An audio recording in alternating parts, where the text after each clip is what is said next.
الحمد لله رب العالمين والعاقبة للمتقين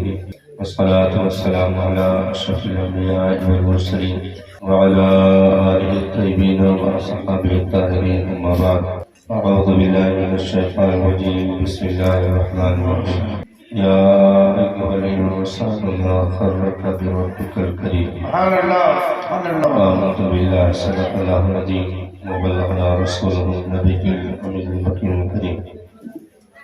ونحن على ذلك من الشاهدين والشاكرين والحمد لله رب العالمین۔ درود پاک کا ہدیہ پیش فرمانے پر بابا زبر صلی اللہ علیہ وسلم شفیعنا صلی اللہ علیہ وسلم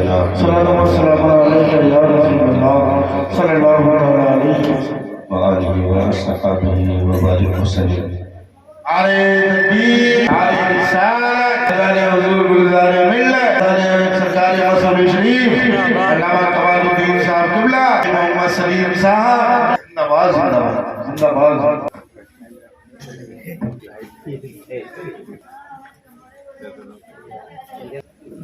فرش والی تیری شوقت کا غرو کیا جانے، خسروا عرش پہ اڑتا ہے فریرہ تیرا، میں تو مالک ہی کہوں گا کہ وہ مالک حبیب، یعنی محبوب و محبوب میں نہیں میرا تیرا، تیرے ٹکڑوں پہ پلے غیر کی ٹھوکر پہ نہ ڈال، جھڑکیاں کھائے کہاں چھوڑ کے صدقہ تیرا، تیرے قدموں میں جو ہے غیر کا منہ کیا دیکھے، اور نظروں پہ چڑھے دیکھ کے تلوا تیرا، تیری سرکار میں لاتا ہے رسا حسن شفیع، جو میرا غوث ہے اور لاڈلا بیٹا تیرا۔ رب کا کرم اور احسان کہ اس نے ہمیں رات کو اپنے محبوب کا مقدس دامن عطا فرمایا، دین اسلام کی مقدس بہاریں عطا فرمائی، کیونکہ اس دنیا میں دولت و ثروت دینے میں عام تقسیم ہوتی ہے، زمین و جائیداد دینے میں عام تقسیم ہوتی ہے، لیکن دین پروردگار عالم اپنے پسندیدہ بندوں کو عطا فرماتا ہے۔ ہر ایک کو دین نہیں دیتا، دولت ہر ایک کو، جسم و جسمانیات، زمین و جائیداد ہر ایک کو دیتا ہے،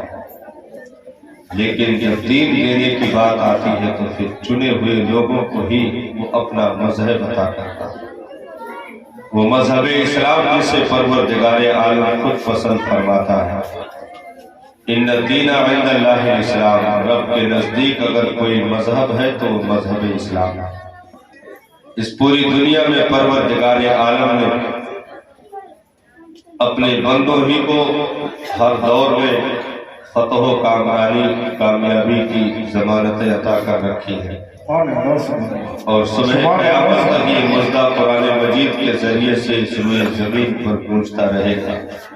لا تہنوا ولا تحزنوا وانتم العالون ان کنتم مؤمنین، تم گھبراؤ نہیں، غمزدہ نہ ہو، کامیابی تو تمہیں ملے گی، شرط یہ ہے کہ تم اپنے ساتھ دولت ایمان رکھنا، کیونکہ بغیر اس دولت کے کامیابی ناممکن ہے، کامیابی اسی دولت کے ساتھ عطا کی جائے گی۔ تو ہم کل بھی ذمہ داروں میں تھے، آج بھی ہیں، انشاءاللہ رہیں گے۔ ہماری نسلوں پر احسان ہے، ہمارے کندھوں پر احسان ہے، اس محسن انسانیت کی جلوہ گری کر کے پروردگار عالم نے خود قرآن میں ارشاد فرمایا، لقد من اللہ علی المؤمنین اذ بعث فیہم رسولا، ہم نے ایمان والوں پر احسان کیا، ان میں ایک مقدس رسول کو یعنی اپنے محبوب کو مبعوث فرما کر نبی اور رسول کی صورت میں اور بھی قوموں کو عطا کیے گئے، لیکن رب نے اگر کسی کو محبوب عطا فرمایا ہے تو وہ ہم اور آپ ہے، اور محبوب کسی خاص ہی کو دیا جاتا ہے، ہر ایک کے لیے یہ تحفہ نہیں ہوتا، تو رب نے ہمیں اپنا محبوب عطا فرمایا ہے،